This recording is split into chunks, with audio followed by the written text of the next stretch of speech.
Accused Anandarao మీద ఫిర్యాది miss Radha ఇతను తన్ను బలాత్కరించబోయినాడని, తన్ను తాను రక్షించుకోవడానికి ఇతన్ని గాయపరిచారని కోర్టు వారికి చెప్పింది.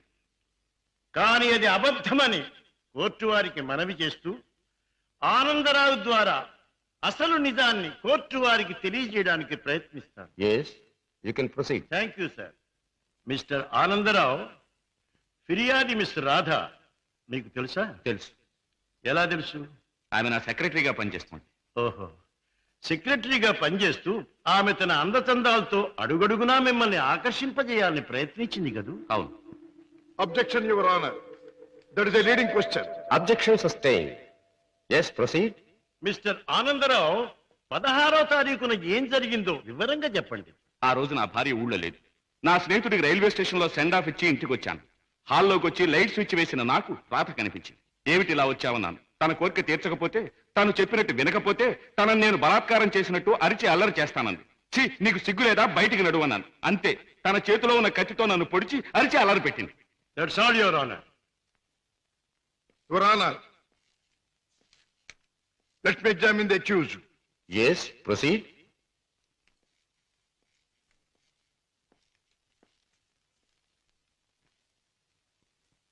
మీ పేరు? ఆనందరావు. గుడ్, అందమైన పేరు. ఇటువంటి మంచి పేరు పెట్టిన మీ తల్లిదండ్రులను అభినందించాలి. 16వ తేదీన మీరు మీ స్నేహితుడికి సెండ్ ఆఫ్ ఇవ్వడానికి స్టేషన్కి వెళ్ళారు. అవును. మీ స్నేహితుడి పేరు? అరుణగిరి ప్రసాద్. వెరీ గుడ్, ఇది అంతకంటే అందమైన పేరు. ఏ ట్రైన్కి పంపించొచ్చారు? హైదరాబాద్ ఎక్స్ప్రెస్.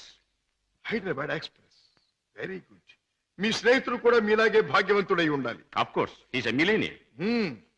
అయితే ఫస్ట్ క్లాస్ లో ట్రావెల్ చేసి ఉండాలి. ఎస్. మీరు స్టేషన్ నుంచి తిన్నగా ఇంటికి వెళ్ళారా లేక? తిన్నగా ఇంటికే వచ్చాను. కారులో? ఎస్. కారులో స్టేషన్ నుంచి ఇంటికి వెళ్ళడానికి ఎంత టైం పడుతుంది? మామూలుగా అయితే 10 minutes పడుతుంది. ఆ రోజు ట్రాఫిక్ ఎక్కువగా ఉండటం వల్ల బహుశా 15 to 20 minutes పట్టుండొచ్చు. That's all right. పోనీ 20 నిమిషాలు అనుకుందాం. ఓకే. ఎస్. తిన్నగా ఇంటికి వెళ్ళి మీరు హాల్లో లైట్ వేశారు. అవును. ఆ లైట్ వెలుగులో మిస్టర్ రాధాని మీరు చూచారు. ఎస్.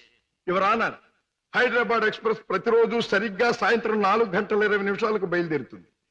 ఆ 16వ తేదీని కూడా కరెక్ట్ టైంకే బయలుదేరిందని సాక్ష్యం ఇవ్వడానికి అరుగో స్టేషన్ మాస్టర్ గారు సిద్ధంగా ఉన్నారు.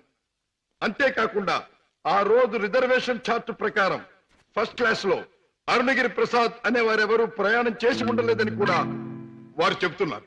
యువర్ ఆనర్, ఆనందరావు గారు సాయంత్రం 4:20 స్టేషన్ నుంచి బయలుదేరామంటున్నారు. ఒక్క 20 నిమిషాలకే ఇల్లు చేరామంటున్నారు. మరి పట్టపగల ఆ లైట్ ఎందుకు వేయవలసి వచ్చిందో అది వారికే తెలియాలి. పైగా ఆ 16వ తేదీన వారు నివసిస్తున్నటువంటి గాంధీనగర్ ఏరియాలో ట్రాన్స్ఫార్మర్ రిపేర్ కోసం పవర్ షట్ డౌన్ చేయబడిందని, తిరిగి రాత్రి 8 గంటలకే పవర్ రెస్టోర్ చేయబడిందని సాక్ష్యం చెప్పడానికి electricity board, repairs and maintenance department వారు సిద్ధంగా ఉన్నారు. ఆనందరావు గారు లైట్ వేసామంటారు, డిపార్ట్మెంట్ వారు పవర్ లేదంటారు. ఒక్క మాటలో చెప్పాలంటే యువర్ ఆనర్, ఆనందరావు చెప్పే ఏ ఒక్క మాట కూడా నిజం కాదు. అరిటాకు వెళ్లి ముళ్ళు మీద పడ్డా, ముళ్ళు వెళ్లి అరిటాకు మీద పడ్డా జరిగే నష్టం అరిటాకుకి.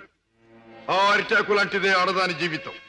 ఎన్ని అవమానాలైనా భరిస్తుంది గాని ధైర్యం చేసి కోర్టుకెక్కి అల్లరిపాలు కాదు. ఆనందరావు లాంటి ఎందరో శ్రీమంతుల హీన కృత్యాలకు బలైన ఎందరో అబల ప్రతినిధిగా ఈనాడు ధైర్యం చేసి కోర్టుకొచ్చిన నా క్లయింట్ మిస్ రాధాదేవిని అభినందించక తప్పదు. ఈ ఆనందరావు లాంటి చీడ పురుగుల్ని కోర్టు వారు ఖచ్చితంగా శిక్షించాలి. ఆనందరావు మీద మిస్ రాధ తెచ్చిన అభియోగం అబద్ధమని నిరూపించడానికి ఆనందరావు చెప్పినదంతా కల్పనగా నిరూపించడమైనది. కనుక ఆనందరావుని నేరస్తుడిగా ఎంచి ఐపీసీ 354 సెక్షన్ క్రింద 3 నెలల జైలు శిక్ష, 2000 రూపాయల జరిమానా విధించడమైనది. సక్సెస్, మనకి గ్రాండ్ సక్సెస్. నిజంగానా? I very happy. అవునమ్మా, మన వాదనతో పీపీకి మతిపోయింది, జడ్జికి మాట పోయింది, అవతల పార్టీ ఓడిపోయింది. రావయ్య, అన్నయ్య తన మొదటి కేసులో గెలిచాడు. చాలా సంతోషం బాబు. నా చేతుల్లో పసివాడిగా ఆడుకున్న నువ్వు ఇంత పెద్ద లాయర్ అవ్వడం నాకెంతో ఆనందంగా ఉంది బాబు. రామయ్య, ఈ కేసు గెలవటానికి ముఖ్య కారణం ఏంటో తెలుసా? కళకళ్ళాడే ఫేస్ తో మా పద్మ నేను కోర్టుకు వెళ్ళేటప్పుడు శకునం రావడం. అందుకే మా చెల్లికి ఒక అందమైన బహుమతి. అబ్బా, చీర చాలా బాగుందన్నయ్య. అమ్మా నువ్వు ఇలాగే శకునం వస్తూ నేను ఇలాగే కేసులు గెలుస్తూ ఉంటే ప్రతిసారి నీకోసారి. థ్యాంక్ యూ అన్నయ్య, థ్యాంక్ యూ. అన్నట్టు నీతో చెప్పడం మర్చిపోయాను. ఏమిటి? రేపు ఉదయం 10 గంటల నుంచి ఈ ఇల్లంతా చాలా సీరియస్ గా గంభీరంగా మారిపోబోతుంది. అయితే రేపు డాడీ వస్తున్నారన్నమాట. అవునన్నయ్య, లండన్ ట్రిప్ ముగించుకుని రేపు మార్నింగ్ ఫ్లైట్ కోసం ఫోన్ చేశారు. రేపు వస్తారు. మళ్ళీ 4 రోజుల్లో ఏదో వ్యాపారం పనులంటూ మరో దేశానికి పెడతారు. ఏమిటో ఈ వ్యాపారం పనులు విమాన ప్రయాణాలు లేని డాడీకి ఏమీ తోచదు.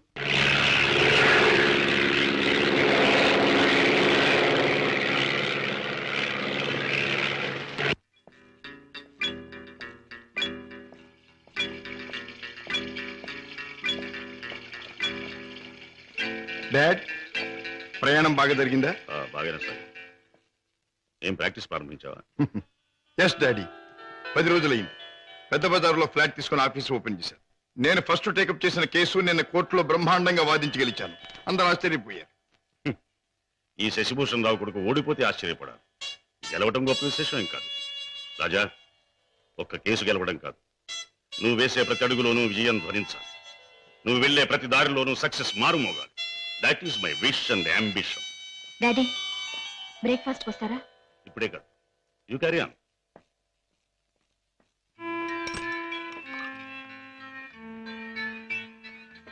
రామయ్య, ఏమిటి పెద్ద అయ్యారు? ఇదిగో నీకు 100 రూపాయలు బహుమానం. నీ ఇష్టం వచ్చిన ఖర్చు పెట్టుకో. అయ్యగారు, నేను ఇప్పుడు ఆనందంతో పొంగిపోతున్నానయ్యా. ఎందుకో తెలుసా, నా కొడుకు తన మొదటి కేసు గెలిచి తన ప్రతిభ నిరూపించుకున్నాడు. I'm very proud of him. కూటి కోసం కోటి విద్యలు. ఏ వ్యాపారం తలపెట్టినా కళ్ళ ముందు కటకటాలు కనిపిస్తున్నాయి. ఈ దొంగరాముడు బ్రతికింతేనా? బాబాయ్, డ్యూటీ టైం అయింది. తొందరగా బయలుదేరకపోతే గిరాకీలు తగలవు. తొందర పడకమ్మా. జనాన్ని మోసం చేయడానికి మనం ఒక కొత్త వ్యాపారం కనిపెట్టాంగా. ఉండు మరి. ఇదిగో ఈ గుమ్మడికాయ. అదైతే 10 నెలల కడుపులో ఉంటుంది. ఓహో, అది సరే. ఇది అదైతే ఓకే. త్వరగా రా.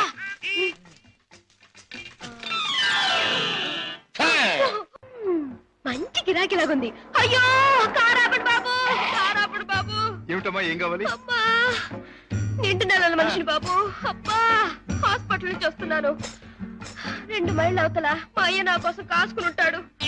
అక్కడికి తీసుకెళ్ళండి బాబు, మీకు పుణ్యం ఉంటుంది. అలాగేనమ్మా, రా ముందు కూర్చో. అబ్బా, జాగ్రత్త జాగ్రత్త జాగ్రత్త. అమ్మా, అయ్యో. ఏమిటి అలా కడుపు పట్టుకుంటున్నావు? జారిపోతుందేమోనని. అదే బాబు, నేను జారి పడితే లోనున్న బిడ్డకి దెబ్బ తగలకుండా. ఎన్నో నెల? ఇది జనవరి కదా బాబు, అంటే 1వ నెల. ఏమిటి, 1 నెలకు అంత కడుపా? ఈ కడుపా? కడుపుకి 9 నెలలు బాబు. మీరు అడిగింది దీన్ని గురించి అనుకోలేదు బాబు. ఇది నిక్కర్చైనా 9 నెలల కడుపే బాబు. అది సరే, మీ ఆయన ఏం చేస్తుంటాడు? ఇదిగో ఇట్ట కడుపు చేస్తుంటాడు. ఆ పైన దేశాల పట్టు తిరుగుతుంటాడు. మొదలష్టపోడు. ఎందుకైనా అలా తిడతావు? చక్కగా గుమ్మడి పండు లాంటి బిడ్డలు. గుమ్మడి పండు అంటున్నారు, మీకెలా తెలుసు? చూస్తుంటే తెలవడంలా. ఏది ఏమైనా ముద్దుగా బొద్దుగా ఉండే బిడ్డలు కంటాను బాబు, కంటాను. అదిగో ఆ పక్కన ఆపండి, మా అయ్య అక్కడున్నాడు. ఓకే, ఇక్కడే ఇక్కడే. అయ్యా! అమ్మా సీత, నా తల్లే. అయ్యా, ఈయనయ్యా, ఈ మనిషే. ఏ బాబు, నా కూతురు ఎంత దూరం తీసుకొచ్చింది నువ్వేనా నాయనా? నేనేనండి. బాబు, నాయనా, ఇలా రండి బాబు, రండి బాబు, వినండి బాబు. నా కూతురు ఎంత దూరం తీసుకొచ్చిన పెద్ద మనిషి ఈయనేనంట. ఈ ఘనకార్యం చేసింది కూడా ఈయనేనంట. అయ్యో, ఇందులో ఘనకార్యం ఏముందండి? ఒంటరిగా ఆడపిల్ల కనిపిస్తే ఎవడైనా చేసే పని నేను చేశాను. వింటున్నారా బాబు, వింటున్నారా? అందరూ చేసే పనే నేను చేశానని నదులు మెదులు లేకుండా అంటున్నాడు. అమ్మో నాయనో బాబు. నన్ను నీ దగ్గర వదిలేసి తన దారిని తను పోతానంటున్నాడు. అయ్యా, అవునండి, మీ అమ్మాయిని మీకు అప్పగించాను, ఇక పోతాను. అయ్యో అయ్యో అయ్యో, అదేమిటయ్యా? దాని మొహం చూస్తే దాని కలగడంలే, దాని కడుపు చూస్తే నీ గుండె మదలవడంలే. ఉరుటి ఖర్చు నేను ఒక 500 రూపాయలైనా, 1000 రూపాయలైనా ఇచ్చి వెళ్ళాలని అనిపించట్లేదు. ఏమిటండి, నాకేంటి అవసరం? నేను ఎందుకు ఇవ్వాలి? వింటున్నారా బాబు, వింటున్నారా? దాని ఎంతవరకు తీసుకొచ్చింది తానేనంటున్నాడు. ఈ ఘనకారం చేసింది కూడా తానేనంటున్నాడు. ఇప్పుడు నా దగ్గర వదిలేసి పోతానంటున్నాడు. పురుటికత్తులు కూడా ఏమి ఇవ్వనంట బాబు. దీన్ని తల్లించేసిన ఇతరు కనీసం పురుటికత్తులుగానే ఇవ్వాలా లేదా? అందరూ ఒక నిమిషం ఆగండి. ఇది అమ్మాయి కడుపు కథ. సరే కడుపు బుల్లే, మొదటిసారి మనం ఎప్పుడు కలుసుకున్నాం? ఏడాది క్రితం. అప్పుడు నేనేమన్నాను? నీలాంటి అందమైన పిల్ల దొరకటం నా అదృష్టం అన్నారు. అప్పుడు నువ్వేమన్నావో గుర్తుందా? నాలాంటి పోలీస్ ఆఫీసర్ దొరకటం నీ అదృష్టం. పోలీస్ ఆఫీసరా? అయ్యో. అవును, రౌడీల్ని కేడీల్ని పట్టుకునే పెద్ద పోలీస్ ఆఫీసర్. పాపం, కడుపుతో ఉన్న నిన్ను వదిలిపెట్టి నేను తప్పు చేస్తానా? ఒక్క పురిటి ఖర్చులేమిటి, అన్ని ఖర్చులు నేనే భరిస్తా. నిన్ను పువ్వుల్లో పెట్టి పూజిస్తా. పదండి కారెక్కుదురు గాని. పువ్వుల్లోనూ కాయల్లోనూ నన్ను పెట్టదు బాబు. నా బతికేదో నన్ను బతకనివ్వండి బాబు. పండు లాంటి పిండం బుర్ర బద్దలైంది. కడుపులే